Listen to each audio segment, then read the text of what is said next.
Hey there, welcome back to Craftoween. It is day 28.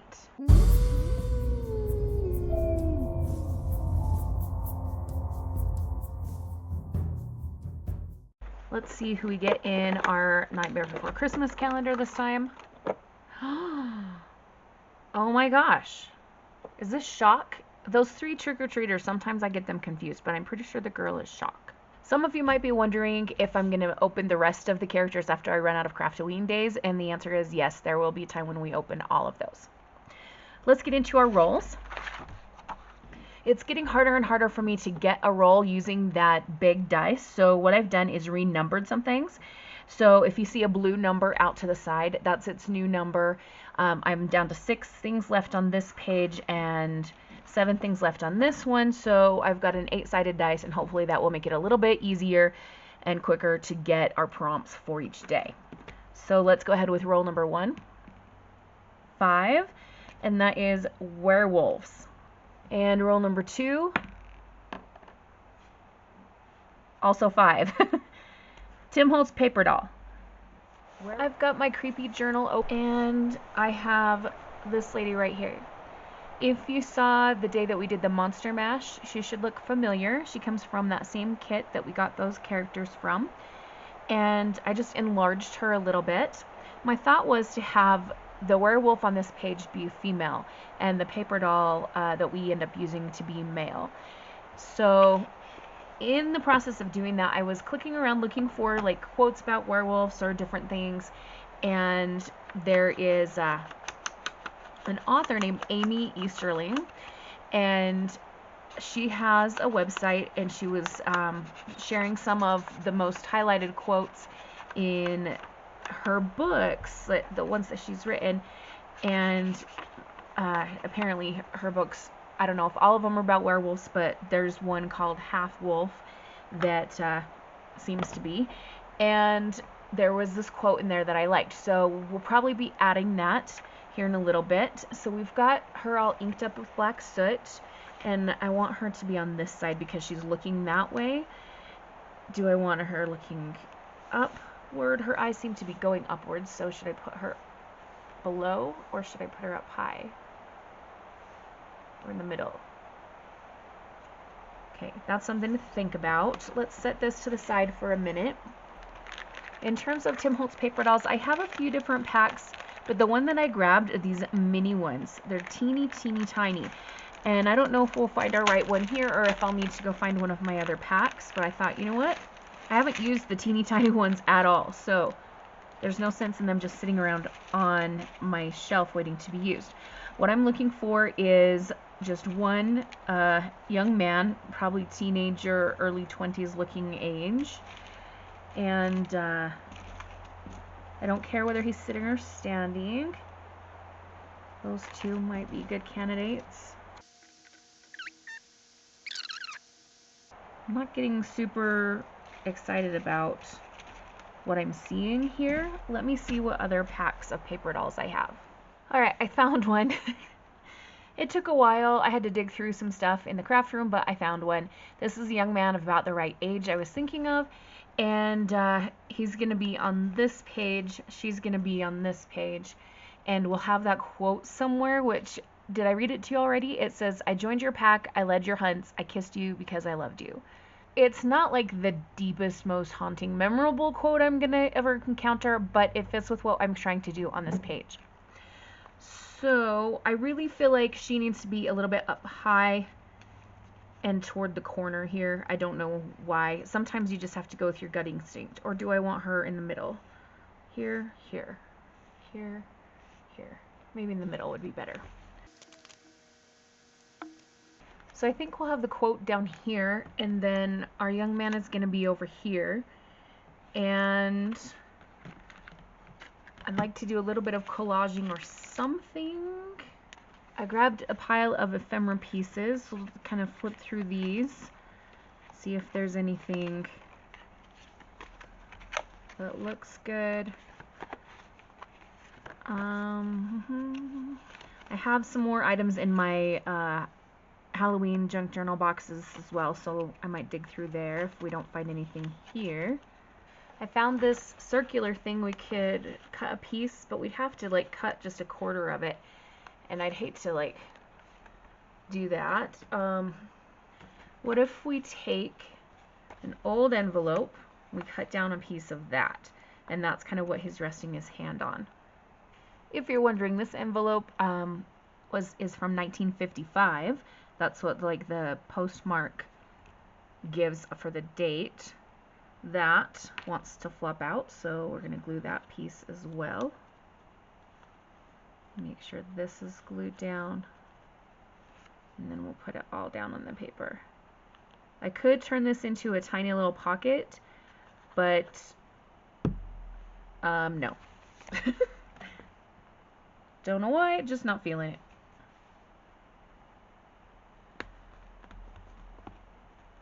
Now, usually I wouldn't want to try to create a story between two figures that were so different artistically, but I mean, if Halloween's not a time to be a little bit fantastical, when is?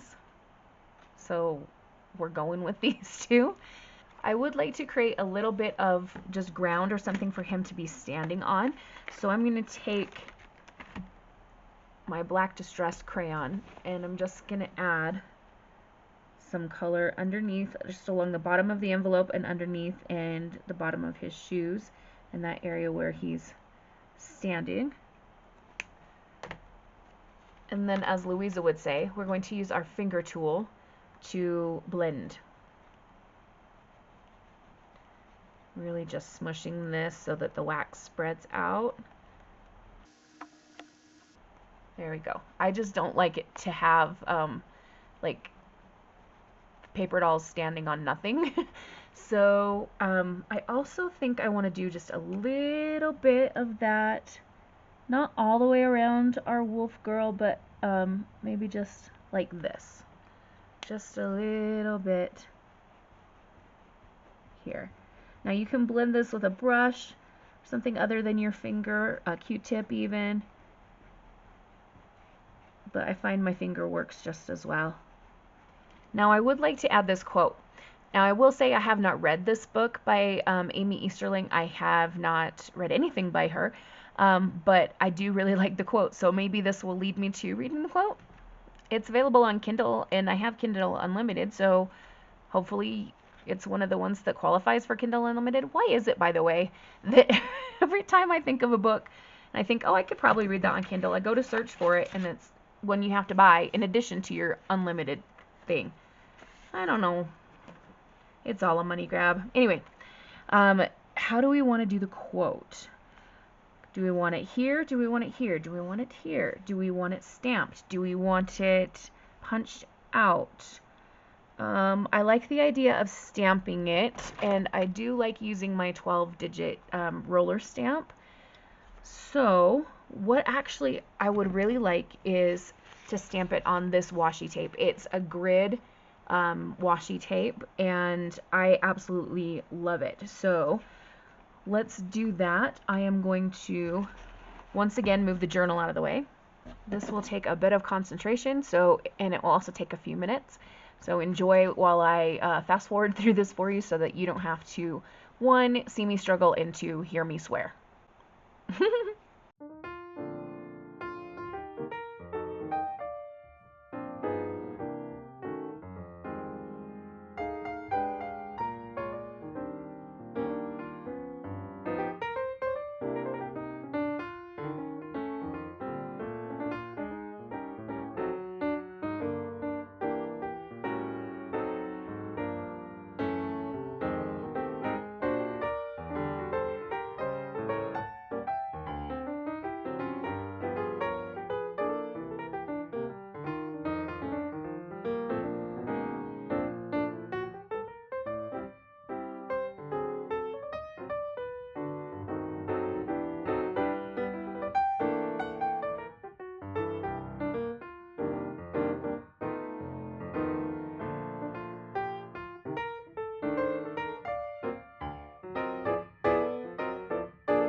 Alright, now we've got this stamped and inked up.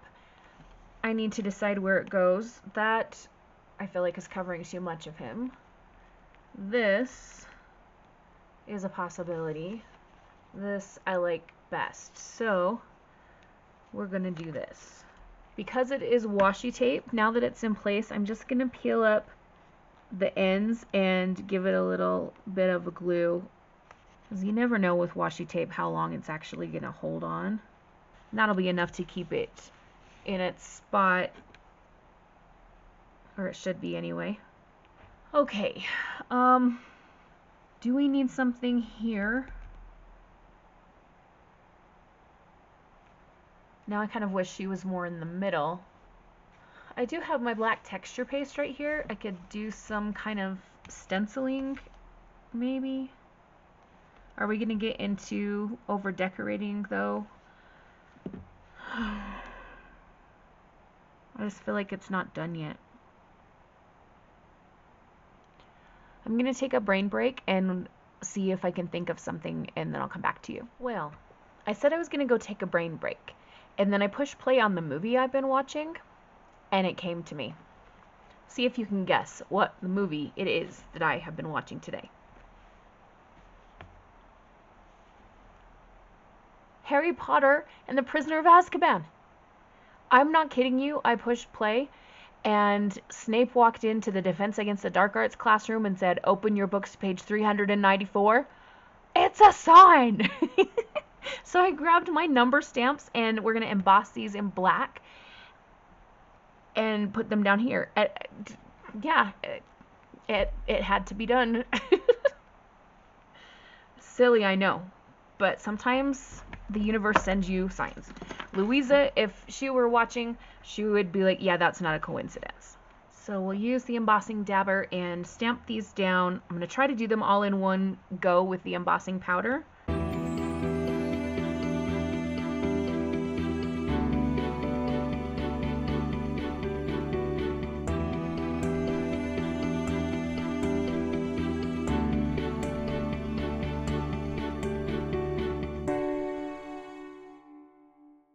Well, we did not succeed very well. Ah, shoot. Dang it, I was so excited. The 3 and the 9 are overlapping, plus most of these numbers didn't get stuck down.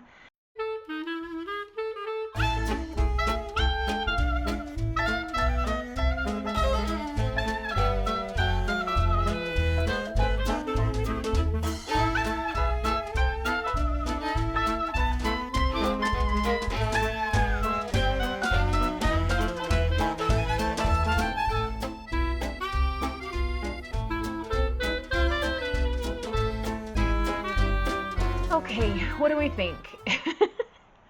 I feel like the bottom of these two numbers just need, I mean, I know that that's part of the way that the stamp is made. It's designed to look like it's a little bit distressed, but I also feel like it could be better because this tail part on the 9, most of it is smooth, so why isn't it holding? So we're just going to give one more go on the bottom portion of the letters, and we're going to try to get these down quick. Did I say letters? You know what I meant. Oh, okay, that's so much better. Yeah, I don't want to add anything else to this page due to like not wanting to over decorate. I love the 394. It's going to make me think of Professor Snape every single time, and it's going to remind me also of Professor Lupin and my favorite book in the Harry Potter series. At least I think. I always say number 3 is my favorite, but then sometimes I think, you know what, number 5 is also brilliant. Like, I don't know. Anyway, comment in the space below if you like werewolves and what your favorite werewolf character is. So let's wrap this video up. I hope you have a wonderful, magical, and bookish day. Happy reading, crafting, or journaling. Adios.